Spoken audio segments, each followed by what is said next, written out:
Good morning, bonjour, et soyez les bienvenus au Forum de Victoria. Welcome to the Victoria Forum. My name is Sébastien Beaulieu. I'm a Canadian diplomat. I'm a adjunct professor at Gustafson School of Business, and I'm associate co-chair of the Victoria Forum. Let me first acknowledge the Lekwungen peoples whose traditional territory, on whose traditional territory we meet today, as well as the Sanghees, Esquimalt, and Wasanich people whose historical relationship to this land continues to this day. Bienvenue à vous ici à Victoria et bienvenue à tous ceux qui se joignent à nous par la magie des ondes et par Zoom pour participer à cette conversation importante sur combler les clivages tant au niveau social, économique qu'environnemental.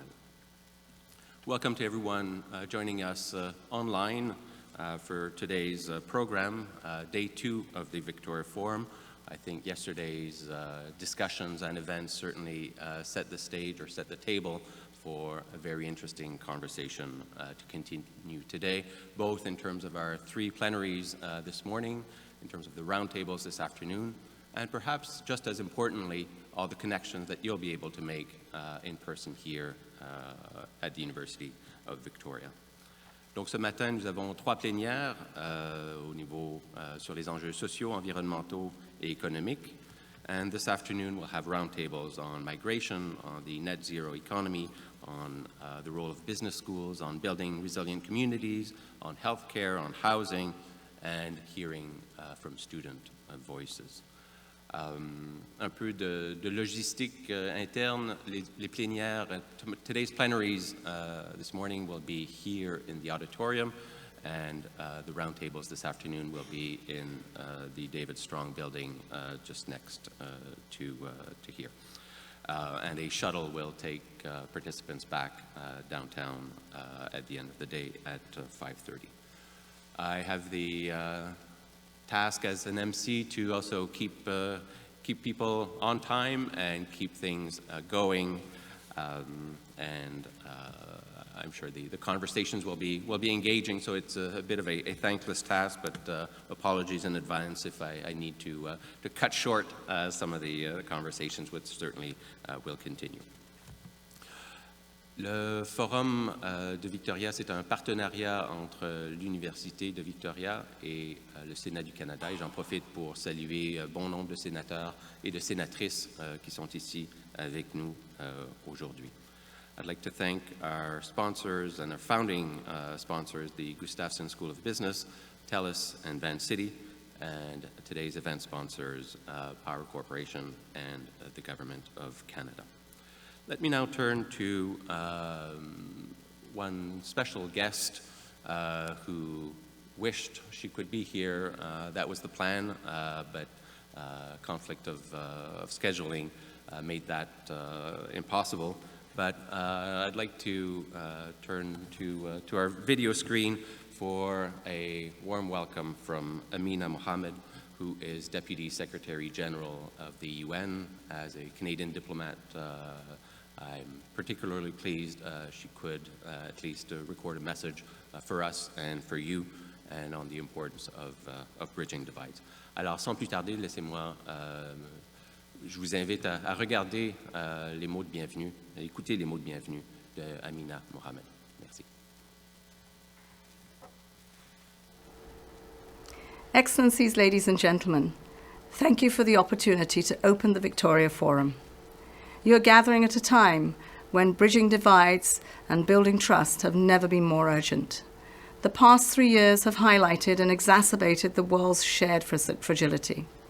We have responded in solidarity, sharing science to fight against COVID-19, but there has also been discord, inequality, mistrust, and conflict. In our deeply interconnected world, we cannot let divisions unravel hard-earned progress on the 2030 Agenda for Sustainable Development. We must act together to promote peace, to recover from the pandemic, to fight poverty, hunger, inequalities, as well as the triple environmental crises of climate change, biodiversity loss, and pollution. Dear colleagues, you have a real opportunity to help reassess development approaches that are aligned with rescuing the SDGs and grounded in multilateralism, trust and partnership. I urge you to think creatively about transforming societies for greater sustainability and inclusion. This means supporting women and girls fulfill their potential through access to education, health and jobs, and ensuring that they have a place in decision-making. It means helping those who are suffering from rising food and energy prices, the ongoing pandemic, and climate-related disasters. It means supporting a transition away from the business-as-usual world that is making these crises steadily worse. And it means transforming how we view and value nature in our political, social, and economic decision-making. Ladies and gentlemen, we must urgently align the pandemic recovery with all 17 SDGs. We must work together to transition to a green and a blue economy that have the potential of creating new jobs and opportunities for women and young people. At the United Nations, we are determined to work ever more closely with governments, but also with civil society, with businesses, with universities and schools, and with young people everywhere. Put simply, we are working hard to build a more networked, inclusive, and effective form of multilateralism. The world's greatest challenges are shared challenges, so the solutions can only be developed together. Crucial conferences in the coming months and years will provide opportunities to address climate change, end the scourge of plastic pollution, reverse nature loss, and protect biodiversity in the world's oceans. We must do so to avert catastrophes, but also to seize the vast opportunities ahead for people and planet if we strive to deliver on the 2030 Agenda for Sustainable Development. I thank you for all your efforts and wish you fruitful deliberations.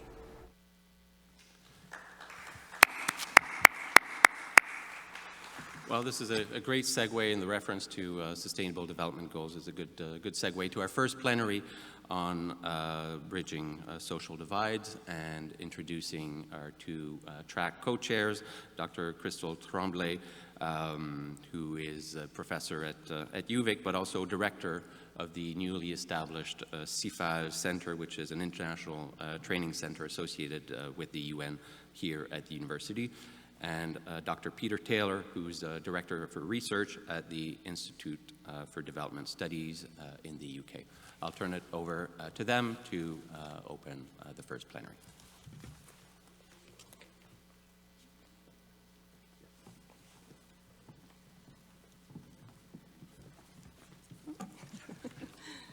Merci. Bonjour, good morning. To begin, we would like to acknowledge and respect the Lekwungen peoples on whose traditional territory the university stands, and the Songhees, Esquimalt, and Wasanich peoples whose historical relationships with the land continue to this day. My name is Crystal Tremblay. I'm a faculty member in the Department of Geography and director of CIFAL Victoria, a newly launched United Nations Institute for Research and Training Center working to build capacity to advance the Sustainable Development Goals.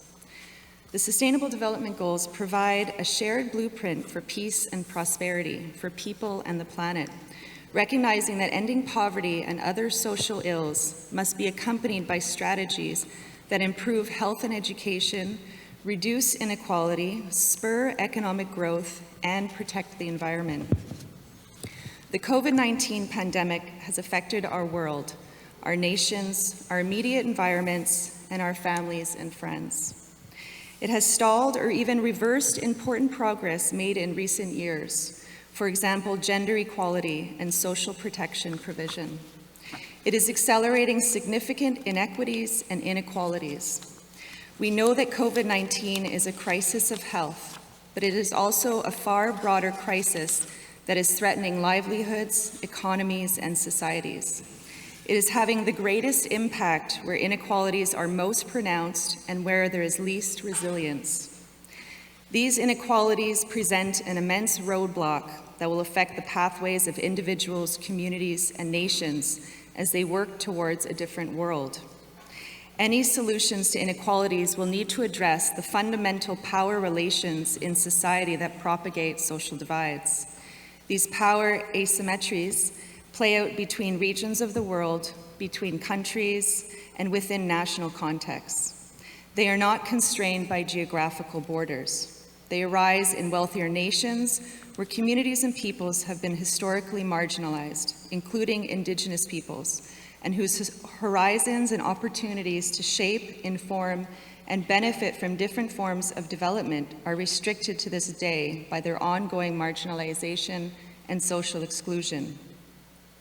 COVID-19 has highlighted the magnitude of inequalities and their spread worldwide. It has also shone a spotlight on the many ways in which these inequalities are interconnected and lead to people becoming marginalized and socially excluded. Any pathways towards the common goals of people, planet, and prosperity will need to take action on social exclusion and human rights at their heart. Naishka. Hello, and I'm Peter Taylor. I'm Director of Research at the Institute of Development Studies in the UK, and it's been a great privilege to co-chair this Social Divides track with Crystal for the Victoria Forum over the last several years, and it's a real pleasure to be actually here physically for this dialogue to take place. As Crystal said, for our plenary session, we wanted to imagine pathways towards addressing different kinds of social divide. And we recognize that there is no one social divide. There are many, and they are closely interrelated. I think we are also going to hear many intersections between the conversation today about social divides with the divides which are also environmental and economic. They're all deeply interconnected. And the Victoria Forum is very much emphasizing a search for solutions, and we believe that any solutions will need to place action on inequalities at their heart. So for this Social Divides plenary, we've identified several issues that currently maintain, magnify, and accelerate social divides because they're rooted in inequalities. And we could have included a very long list of issues. There are so many dimensions we could have covered today. In the end, we selected 4 ways in which the pandemic has really had an impact on people's lives, globally, regionally, nationally, at community, family, and individual level. We've looked at the way in which the pandemic has exposed inequalities within global healthcare, the impact of the pandemic on those who have experienced forced migration or displacement, the impact of the pandemic on those who live with disabilities, and the ways in which the pandemic has promoted a closing down of civic space. So by bringing speakers to share these perspectives on these issues based on their own rich experience and knowledge and their proposals for transformation, we really want to highlight opportunities for making progress along the pathways we need for a different future. And we will be continuing these discussions in a series of round tables that will be focusing more deeply on some of these issues over today and tomorrow. And we really encourage and invite you to come and join us in those conversations as well. To moderate our panel today, I'm delighted to introduce Paul Genest. Paul's biography can be found in full on the website, but briefly, because there is really so much I could say about Paul's history, he is former Deputy Minister responsible for Francophone Affairs, Senior Vice President, Power Corporation of Canada and Power Financial Corporation. His background includes government, academia and business. He served in a number of portfolios as a Deputy Minister in the Ontario government, including with Intergovernmental Affairs and Francophone Affairs. Importantly for us here today, he's also an active volunteer with a number of organisations, and very importantly for this panel, he's a champion of diversity and has been honoured for his advocacy for the rights of the LGBTQ community, and he's a recipient of the Queen Elizabeth II Diamond Jubilee Medal. Paul, over to you. Thank you. Thank you so much, Peter, for the kind introduction. Crystal as well, et Sébastien. Very much appreciated. Just delighted and honored to be here with you all at this first kickoff panel on bridging social divides, social exclusion in the COVID era, challenges, experience, and pathways to change. And I just want to thank especially all of you for making this first kickoff session at 8:30. I hope you've had lots of coffee. Those of you who are working on a degree will get extra credit for showing up at this class, and we'll make sure your responsible professors know about that. So, un grand merci, Haishka. And we've got for you a tremendous panel organized today, incredibly distinguished, including Oliver, Jill, and Ilona, who's joining us from the mountains in Switzerland. And I'm going to introduce them individually, but before I do, I just want to really give a heartfelt salute to the organizers of this ambitious conference and innovative partnership, this global forum. And particularly Dean of Gustafson School of Business, Saul Klein, my dear friend, former Senator Jimmy Munson, who's really been the broker of creating this as a partnership between the Senate of Canada, that chamber of sober second thought, which is really impressive. And I also want to salute the team at the Office of Indigenous Affairs at the University of Victoria. This conference has been pulled together really as founded on a deep respect and a partnership with the Indigenous communities in the region. I think the themes for the conference, Turf, Truth, and Trust, speak profoundly to that partnership. This collaboration with the Senate, I haven't seen an academic conference like this pulled together. Conferences and thinkers work hard to get policymakers, decision makers to notice them. On this, this is sort of buy-in from the outset, and legislators are here, hearing your ideas, hearing the distinguished panelists, so it's a tremendous opportunity for the participants to really have a direct impact on the future of our country, really in a global discussion. Finally, I just want to acknowledge the fact that it is the business school, the Gustafson School, that is the sponsor here at the University of Victoria. My day job, as you heard, is with Power Corporation of Canada, and certainly during this COVID period, there has been a powerful wake-up call to business in Canada and elsewhere, recognition of the responsibility to step up in a more vigorous and energetic way, and to really take and share responsibility for bringing social change, environmental fronts, economic inequality, as well as social divides. So that it's the business school doing this really, I think, puts the UVic ahead of the curve in the effort to have, as it were, really a collective and wise, well-advised wake-up call to business. A lot of pressure on business these days for paying attention to their economic, social, and governance practices and how they're impacting society. So, well done, University of Victoria, and your partners in this effort.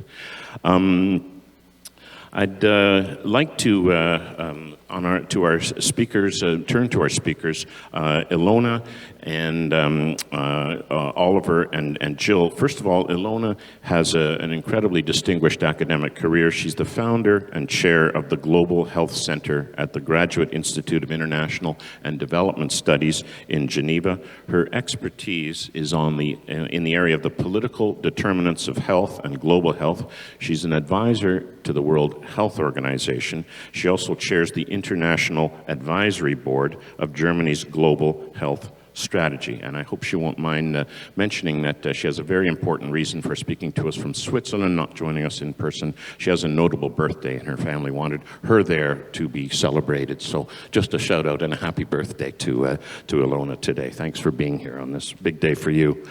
Our next speaker will be Dr. Oliver Schmidtke. I would refer to him as one of the rock star academics at the University of Victoria. He is a much sought-after fellow speaker. He has had stints at Harvard University, Humboldt University in Berlin, as well as the Hamburg Institute for Advanced Study. He is the director here since 2011 of the Center for Global Studies at the University of Victoria. His expertise is in the area of migration, refugees, democracy, citizenship, and populism. Today, his remarks will focus COVID's impact on refugees and the more perilous and severe situation that they face in these troubled times. In addition, we're going to invite Oliver to speak to the issue of polarization and the closing of civic space, which has implications for all of the issues that this conference will be dealing with. Jill Hanass-Hancock is a senior scientist at the South African, Medical Research Council.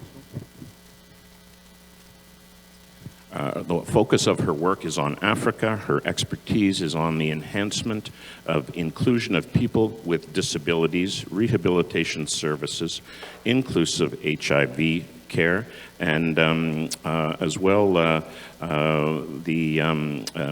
her work influences local and national governments, and including the UN AIDS organization. And I'll mention that I called Oliver a rock star. Jill has been ranked in the top 1% of scholars in the world on disability. So we're really honored to have her here. That's a 1% that you want to be part of if you're in a field like yours. And I'll mention as well, part of her impact is rooted in the fact that before doing her PhD, she had 10 years of frontline health services and work in psychology, which has helped her to craft her academic research in ways that are useful to those who are working on the front line. So it's been a real advantage to her and a distinguishing feature in her career. So to kick it off, if I may, we're going to begin with Ilona, who's going to talk about global health issues during this pandemic, and looking forward to that. Just as far as housekeeping, each of our speakers are invited to give a pitch for 3, 4, 5 minutes max, and to give us a kind of overview. I'll pepper them with a few questions after that, and we will, at about 9:10, open it to you, audience, for questions that you'd like to pose to this distinguished panel. So without further ado, happy birthday again, Ilona, and the floor is yours. Well, thank you very much, Paul. And of course, I would have loved to be back in Victoria. That would have been a wonderful opportunity. But as you say here, the Swiss mountains are also attractive and quite beautiful right now.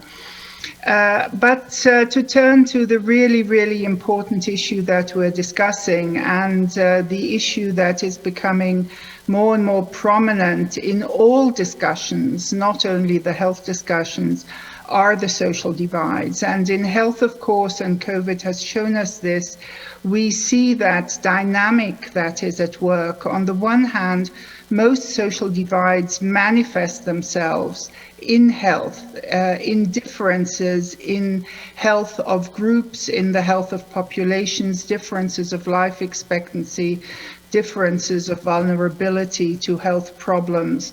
And I think this is really important, that we're not just talking about a difference in health or life expectancy between rich and poor, but as Michael Marmot has shown so clearly, one of the most important researchers on the social determinants of health, is that we face a gradient. So if you were to take the underground in certain countries or certain bus lines that move from richer to poorer areas, you actually lose a year of life at each bus stop. So social differences, social divides manifest themselves in health. Societies can show a commitment to reduce social divides by investing in health systems, and that is making available to everyone a health system that does not put anyone into financial hardship if they need to access it. And of course, this is not what we have around the world. Over 50% of the world's population have no access to health systems, and many of them are pushed into poverty because they have to pay for health care out of pocket. And the World Health Organization has shown very clearly that COVID-19 has again pushed additional millions of people into poverty because they have had to pay for their healthcare, for the healthcare of their loved ones. Think even of access to oxygen, for example, and therefore can no longer pay for food or for education for their children. So COVID has made very visible the fragility of health systems all around the world, even in our richest countries. And particularly what we have seen, and this is also something that has partly been neglected in the universal health coverage debate, is the neglect of public health. And the neglect of surveillance, the neglect of really taking care of issues around health security.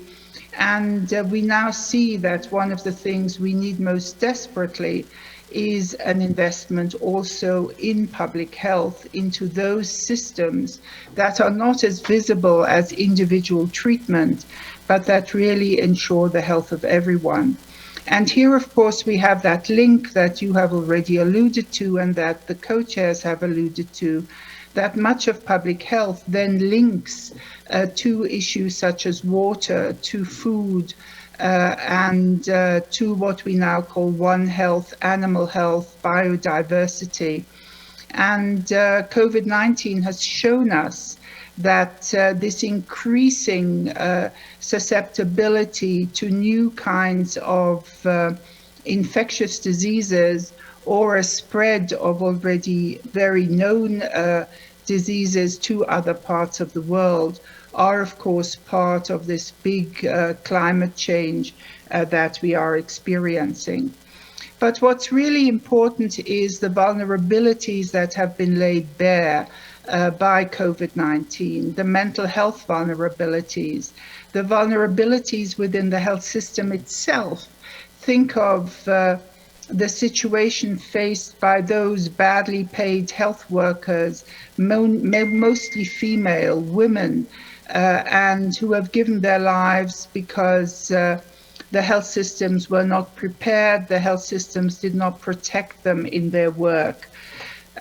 Finally, I would at this point like to draw attention to this enormous global divide we have been subjected to, and what has made health an inclusive part of the geopolitics we are facing right now.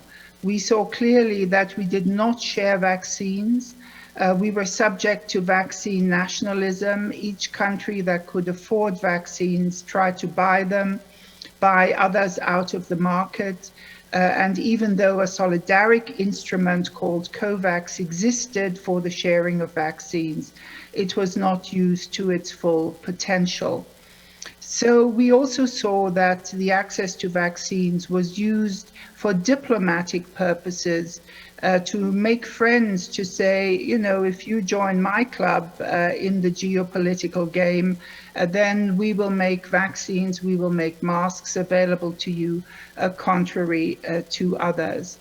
So we see that health also becomes a vehicle for increasing social divides.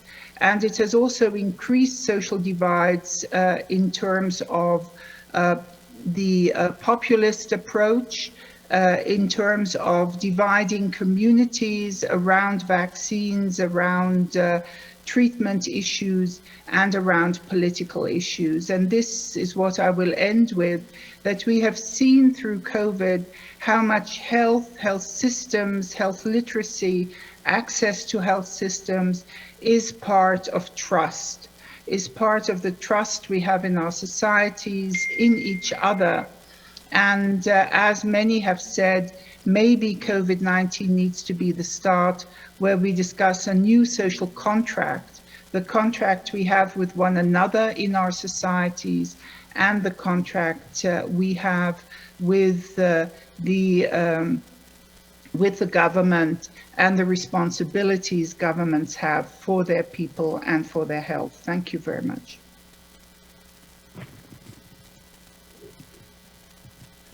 Thanks very much, Ilona. That's a great kickoff for us and the setting of the frame of what's happened from really a global perspective in this period.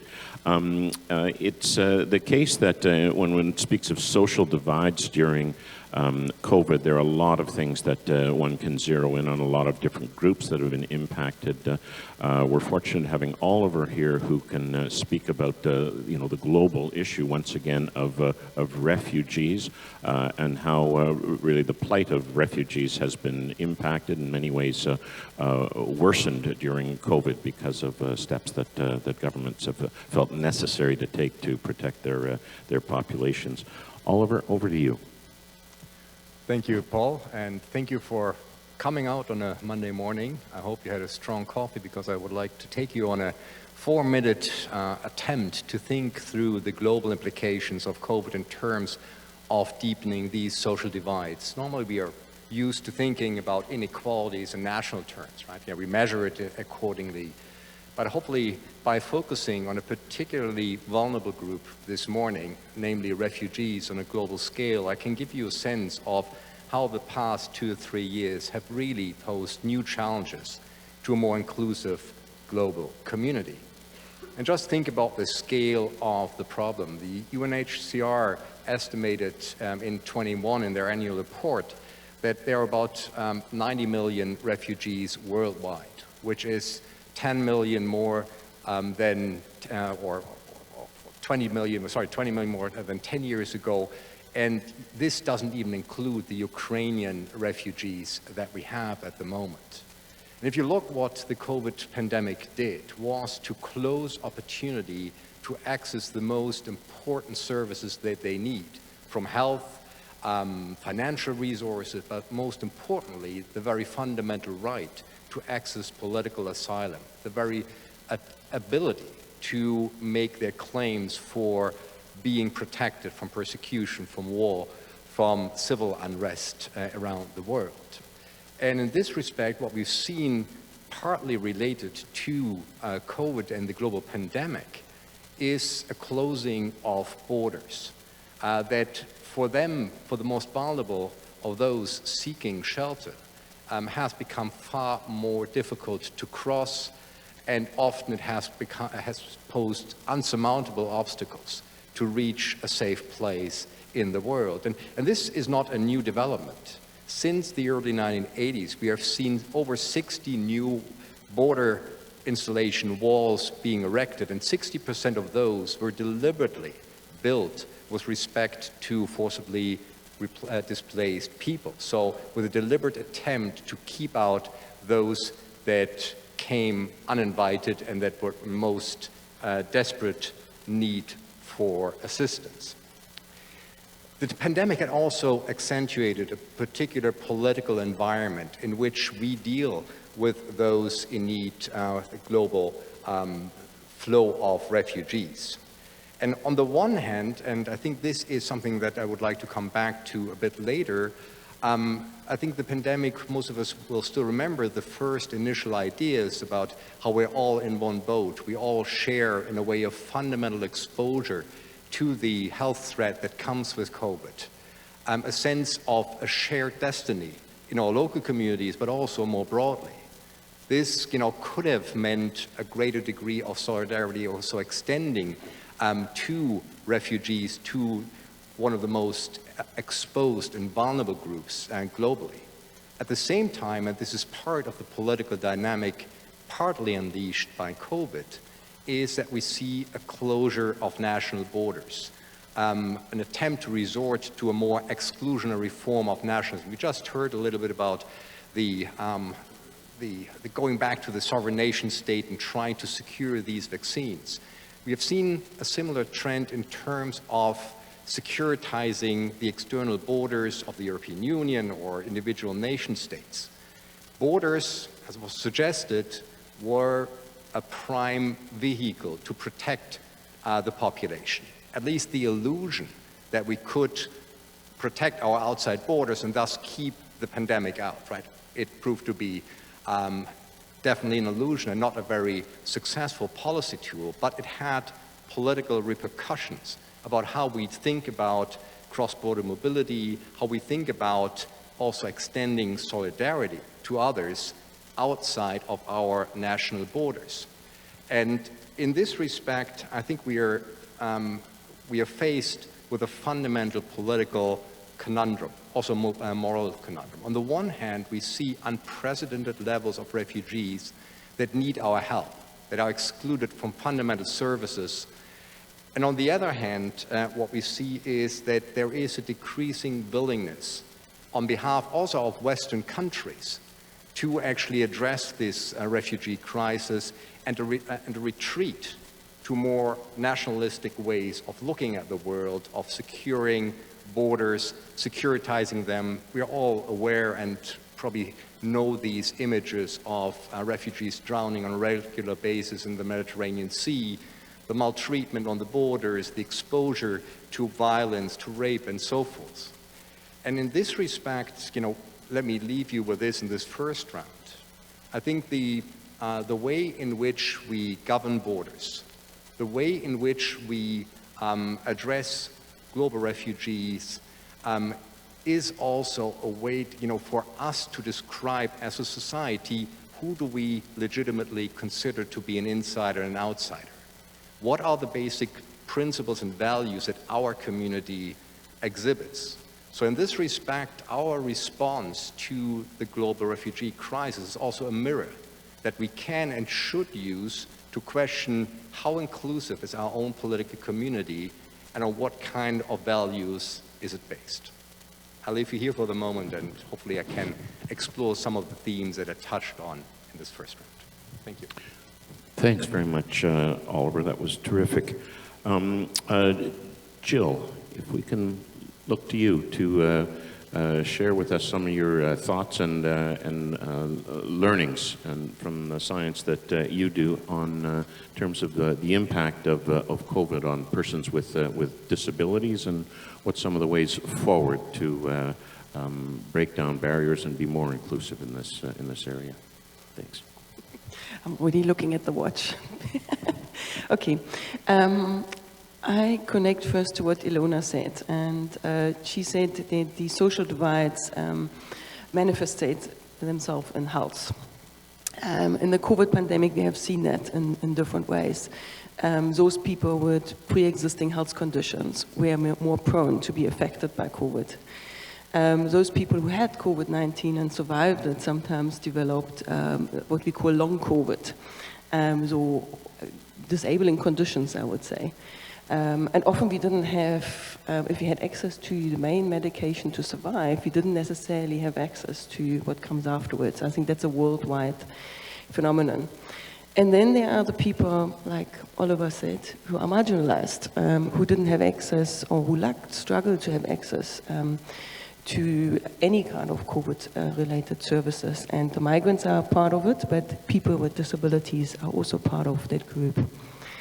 Now, people with disabilities make 15% of our population in the world. So they make 15% in Canada, they make 15% in South Africa, where I come from. They do it 50% anywhere in Europe and Asia. So they are a big population, and without considering them, we cannot overcome the social divides. So, but often, until someone like me comes in the room, we don't even mention the word disability. We forgetting them.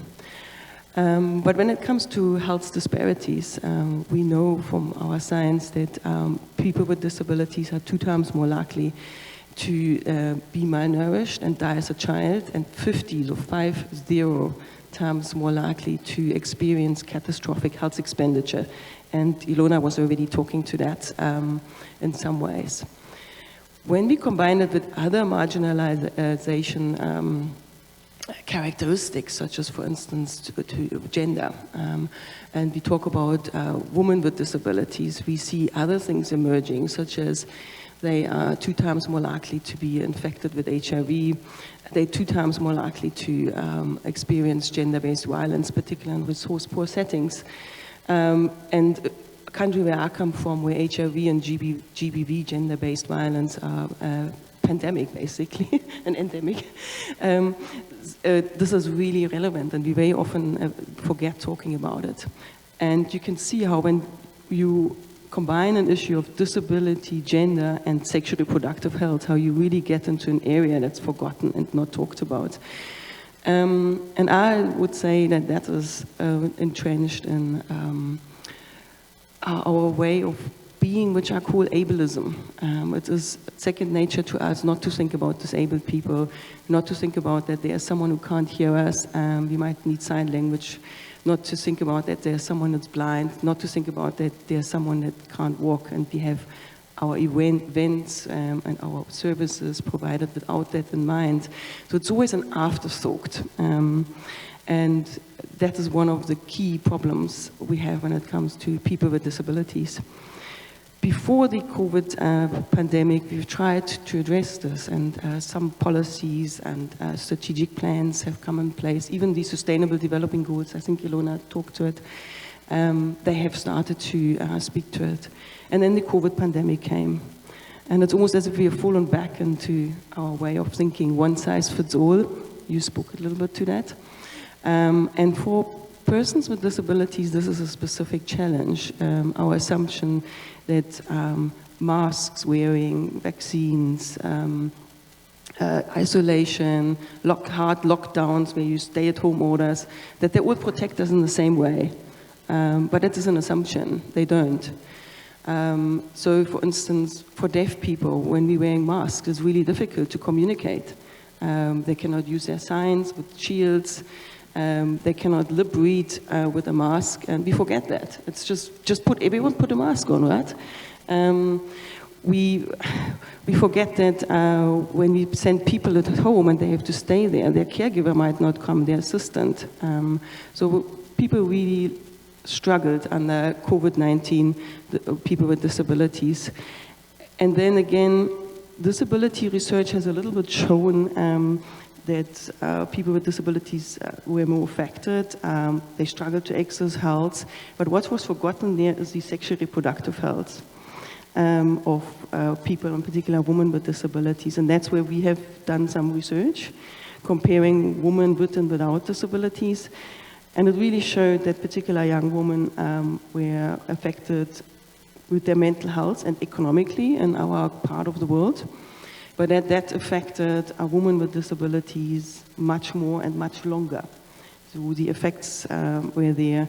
And if you, again, I make just one example. I know you're asking a follow-up question, so I'll just make one more example. If you imagine, like we have, in South Africa, we have, for instance, special schools, and a family will send their deaf child to a school far away, where that child will learn sign language.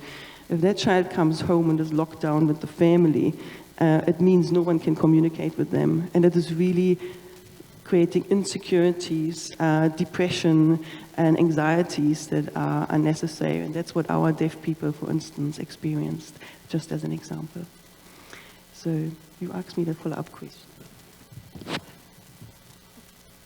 Thank you for jumping ahead to my question. Thank you, each of the panelists, for the overview. Ilona, I wonder, as far as the questions, if I might ask you, and perhaps this is a place where Oliver could also tag on a thought. You talked about vaccine nationalism and the creation of clubs, certainly in the early phases of the production of vaccines.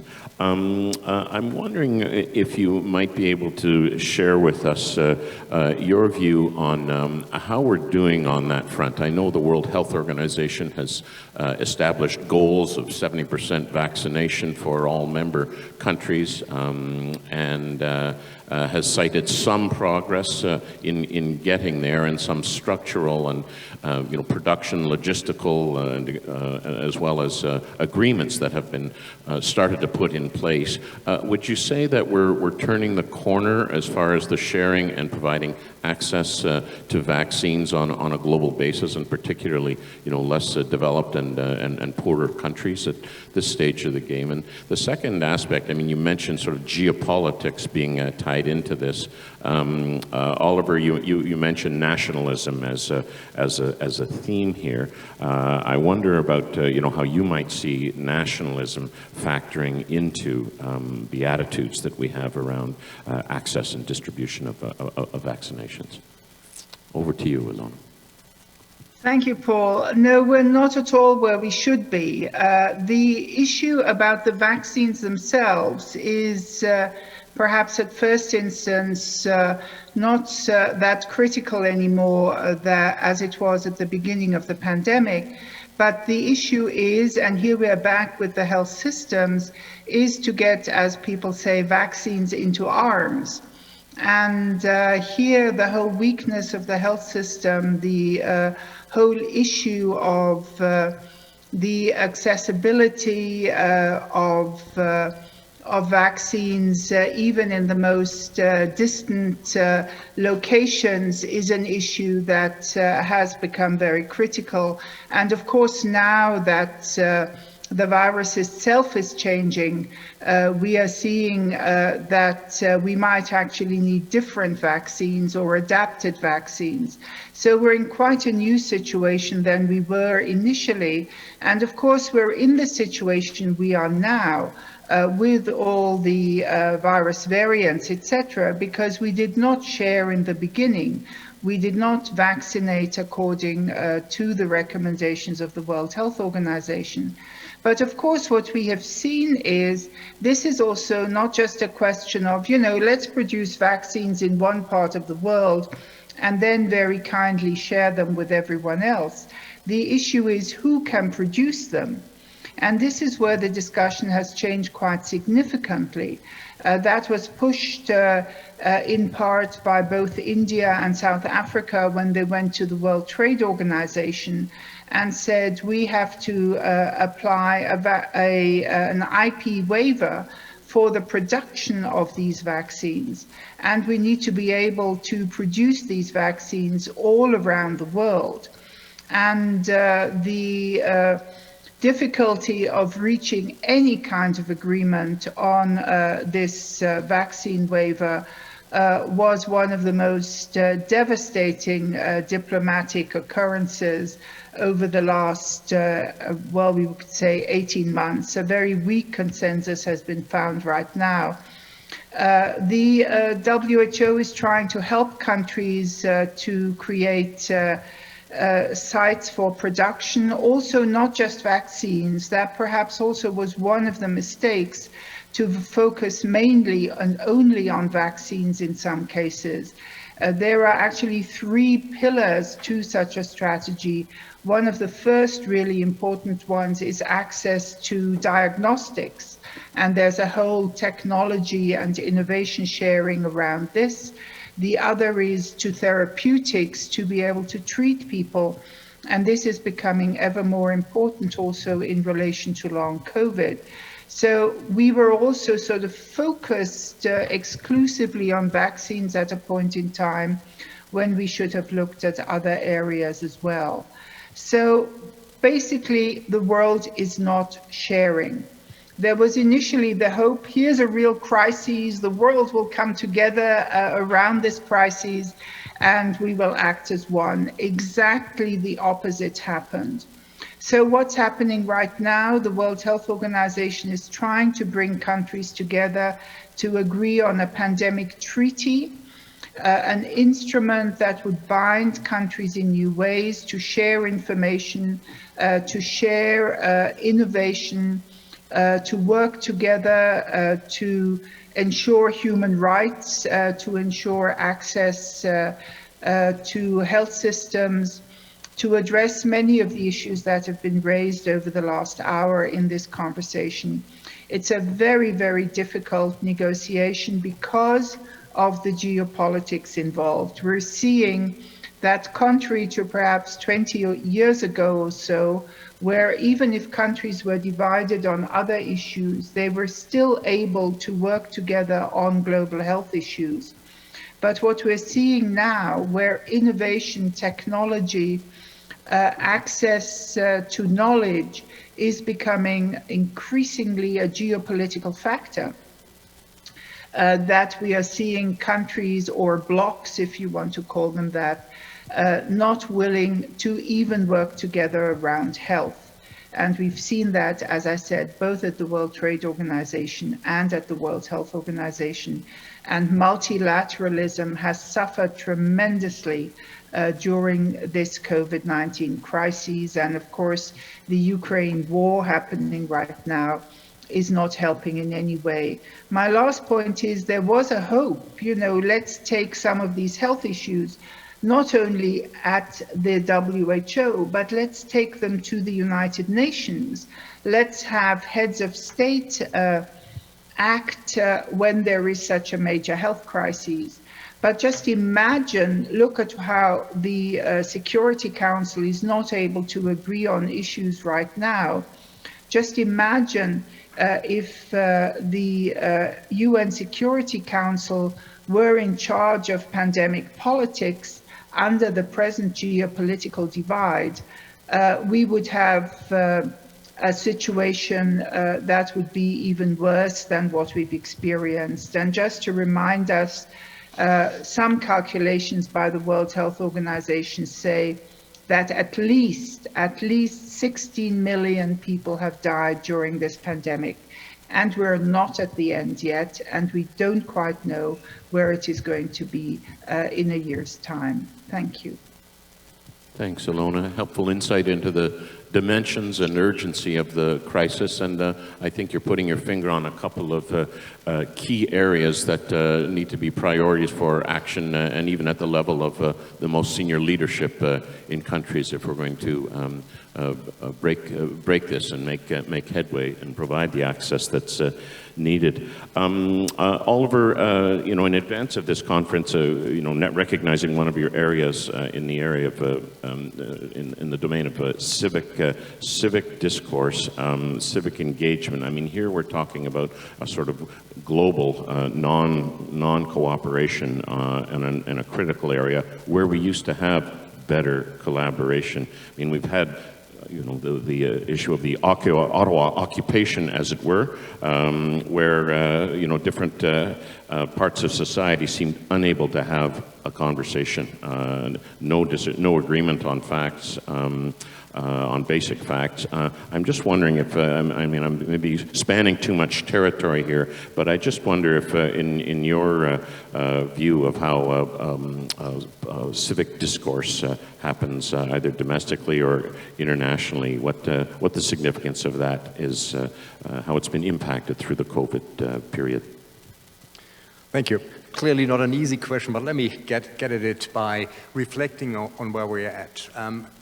Coming out of the pandemic and also being confronted with high inflation, insecurity economically, insecurity with respect to energy supplies.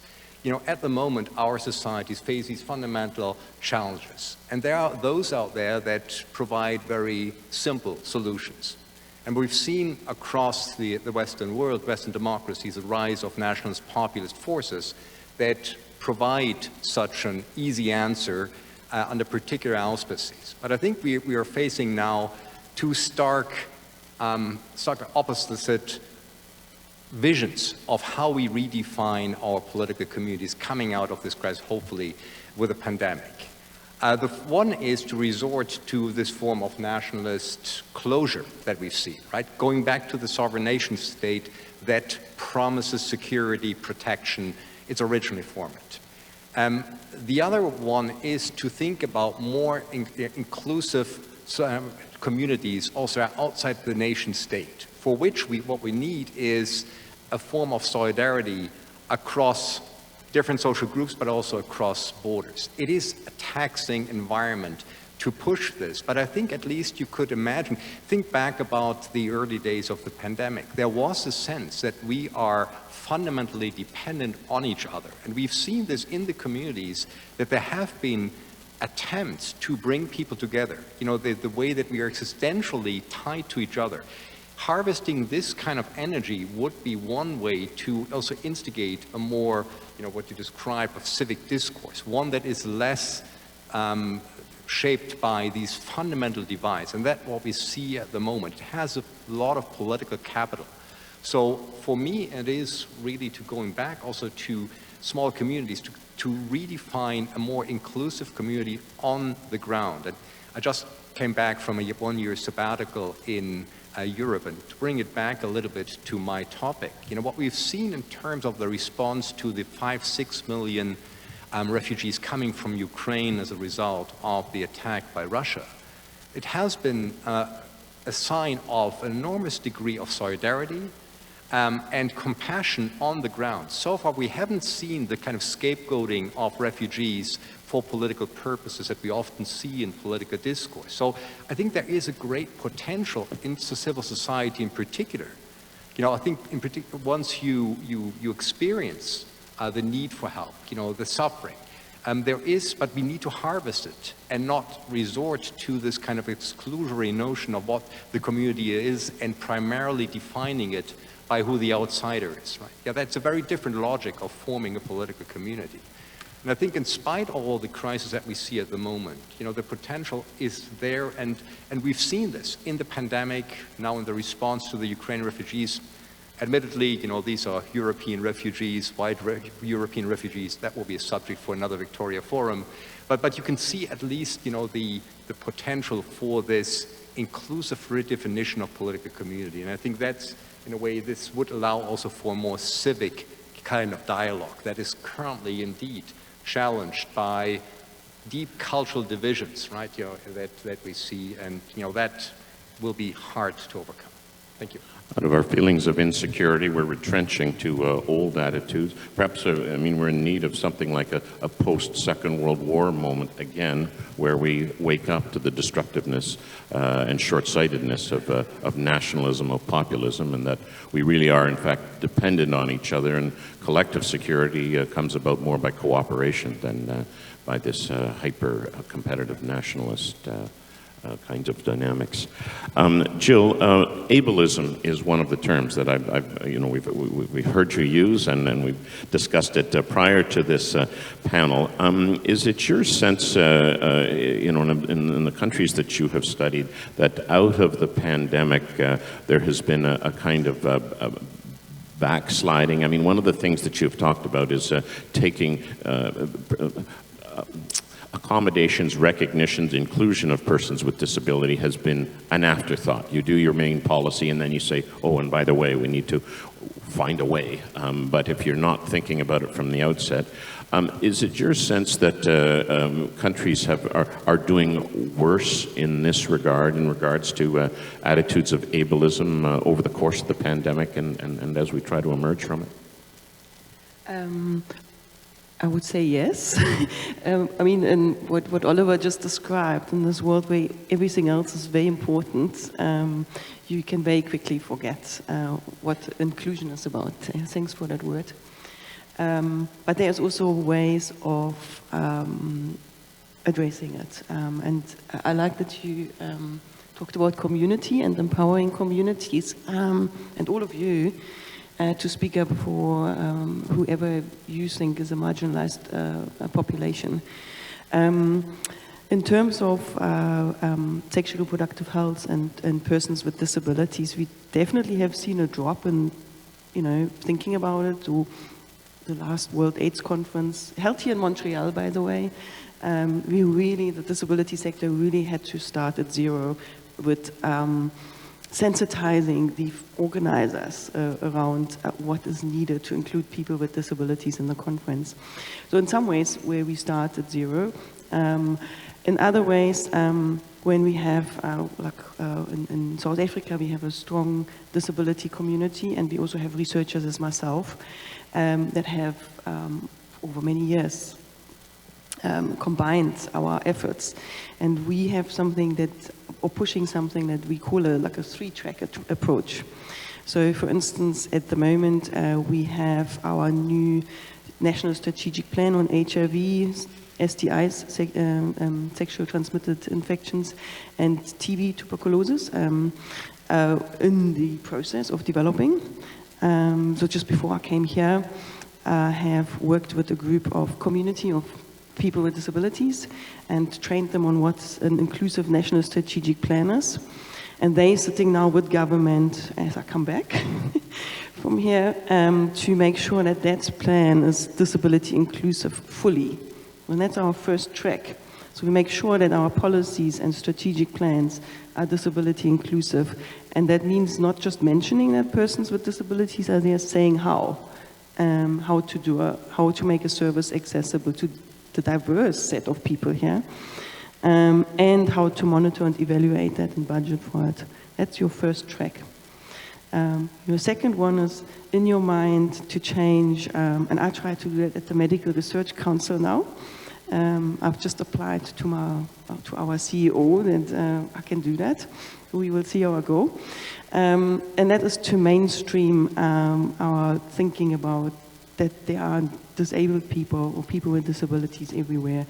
And transform the way we operate. So any kind of webinar or you will see from me, we'll have sign language interpretation there. It will have like a translation that is easy for someone who uses the Braille reader. So that are thoughts that are entrenched. So do nothing without it. And then the third thing is the third track. Is sometimes we don't know the solution yet on how to include people with disabilities. It's difficult. So then we need to fund and invest in innovation and research in that area that I call in disability-specific work. And sometimes that kind of work you can design something. We've done that, for instance, in comprehensive sexuality education. We design something that is accessible to person with any kind of disability, and it's very engaging, and through that it's actually now better material for the mainstream environment as well. So sometimes these special programs can actually provide fruit backs into society and then create what you said, the more inclusive world, society, communities. That's a three-track approach. Sensitization, I think, more broadly, I think, is critical. You, I think, not unfairly noted at an event, a kickoff event last night, that all of the tables where we were gathering and leaning our elbows were all of a single height.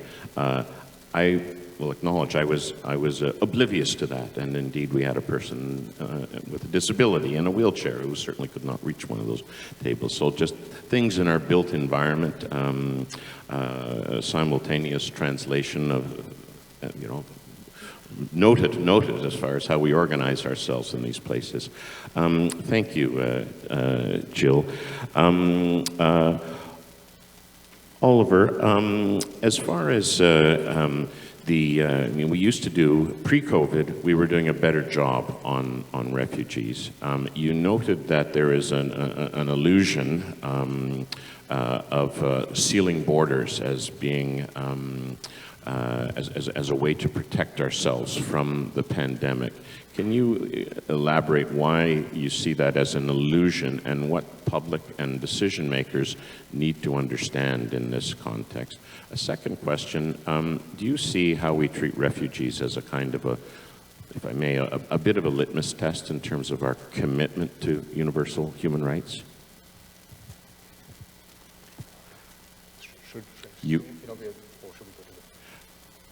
You're okay. Keeping me on. All right, okay, so I'm happy to continue, so I don't want to deprive you of your ability to also come up with a question. But so I think what we've seen in terms of the debates on borders, right? Why is it an illusion?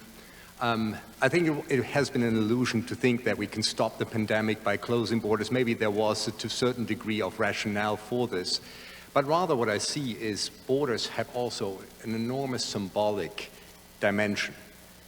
Which defines, as I started to tell you early on, it defines, who is a legitimate member, who should be in, how do we define ourselves as a political community. And here, borders are highly divisive. And, they can, because a community is defined by insiders and outsiders, right? It's always this kind of binary construction.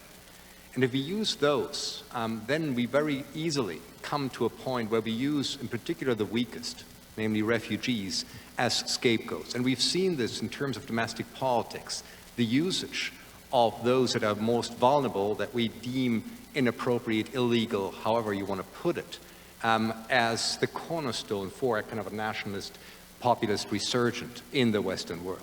You know, as I said, I come back from Europe. We might have a kind of a proto-fascist government in Italy soon coming in. We see the right on the rise across the European continent. We've seen this in the United States.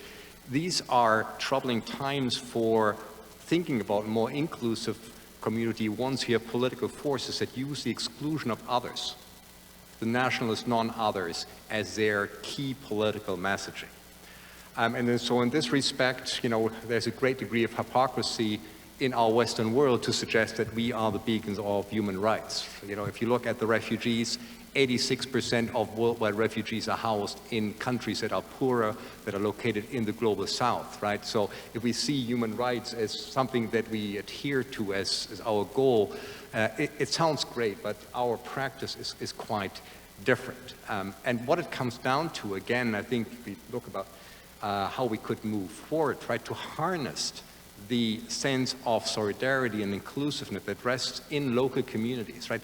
To make, for example, the suffering of refugees tangible to those kind of communities, to have people interact with those people, you know, who are seen as outsiders, who we need to keep outside of our borders, I think is a great way to move towards an inclusive. So the direct experience of suffering, but also of human mankind, you know, human rights, the basic entitlement that people should have. And that's a huge challenge, and at the moment it seems we're rather going back of not endorsing this as a guiding principle for our political values and our political action.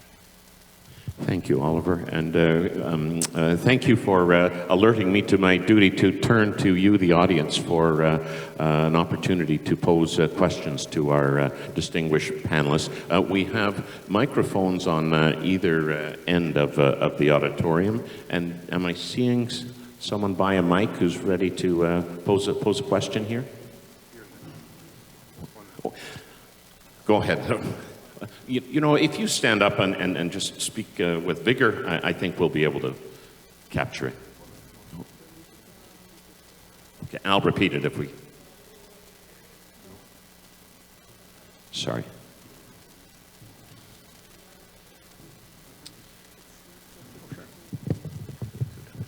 Good morning. As I travel across the vast country of Canada, I notice that we have tons, I'm over here, tons of empty space. It's David Ramsey, by the way. And I'm wondering, you know, with the refugee quotient that we have allowed in our country, they seem so disproportionate to the space that we have. What is possible for us to increase our welcoming of refugees from everywhere?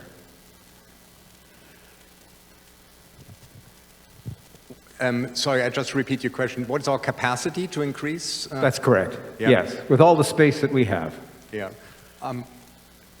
I think what Canada has done extremely well is to have dual track, right? You have the government-sponsored refugees, but then you have something that many countries are looking at in terms of expanding their capacity to welcome refugees, which is a privately sponsorship scheme that allows civil society groups to bring in refugees. And I think what we've seen is that we have far more capacity in our communities, often also remote communities, than what our government in a way allots us in terms of our immigrant intake in the world. And I think what we've also learned from prior cohorts of refugees is how productive they become once they have settled. You know, so often you hear the argument, it's too expensive, you know, we can't afford this, we'd rather go for highly skilled. But really, you know, if you look at the long-term trajectory, they've been great additions to our communities and also contributing to the economy. So I think it is a political decision, right, how our intake that Canada, you know, determines every year, how it is divided up between economic immigrants and refugees. And I think Canada has claimed leadership. It has been a leader to a certain degree, but there's definitely room for an expanded cohort of refugees given the urgency of the issue. Thank you. Could I ask you to put a number on that? What is possible? I know, political scientists don't seem to be very good with numbers, but I think if you look at the intake in the 40, 50,000 range, I think would be what we had during the Syria crisis, right down there, the promise. We could have kept up this level of commitment. I think it would have been realistic, and I think it would have been also politically possible to find the support for this. So if you go back to 2015-16, when the Liberal government came into office, that's what they promised. And I think that is a number that could be manageable over an extended period of time. Thanks. Thank you, Oliver. Next question. Thank you. I wanted to talk about, I wanted to comment and then ask my questions, that for certain segments of the Canadian population, like the Indigenous people and the people in the disability community, that it is impossible to separate social, political, and economic divides. And they affect us all. And I'm looking at legislation, and can it contribute to just solutions? When we look at some of the root causes of discrimination, and I'm talking about racism and human rights violations, and how those contribute to all these divides that we have spoken about.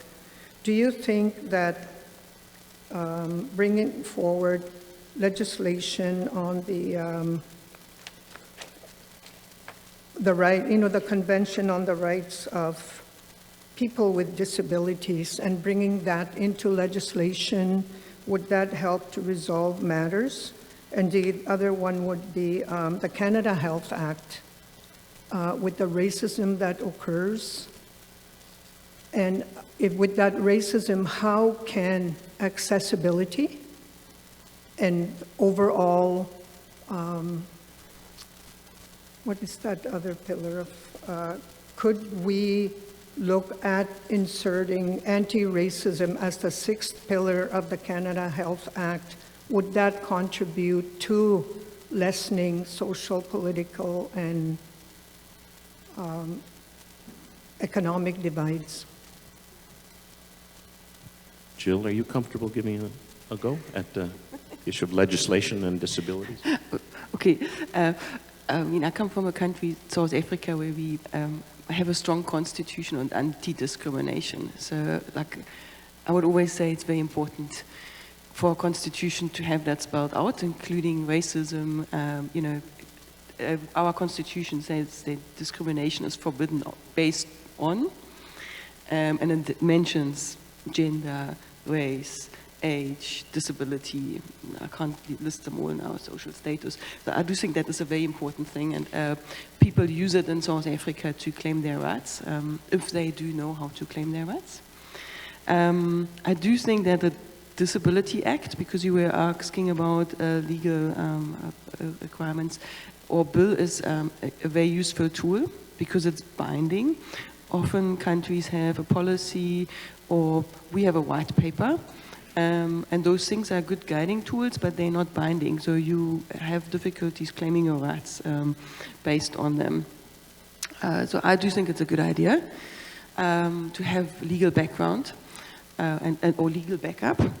But apart from that, in my experience, when you start sensitizing people, like I did you yesterday with the tables, and people very quickly understand, okay, yes, discriminating against people with disabilities is wrong.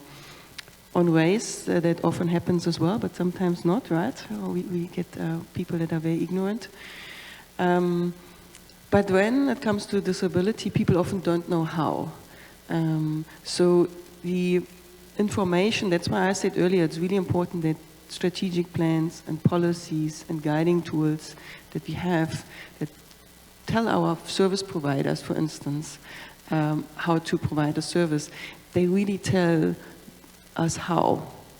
And don't just say include people with disabilities. They tell us you need a sign language interpreter. You do need, for a blind person, tell them who's in the room, close the door. Then only then it's confidential. Do a disability audit on your clinic or on your school or on your public building where people can access justice, your police station. So I think those things are practical things that people then need to understand how, because it's a bit more complex and diverse than something like racism or gender. I hope that helps.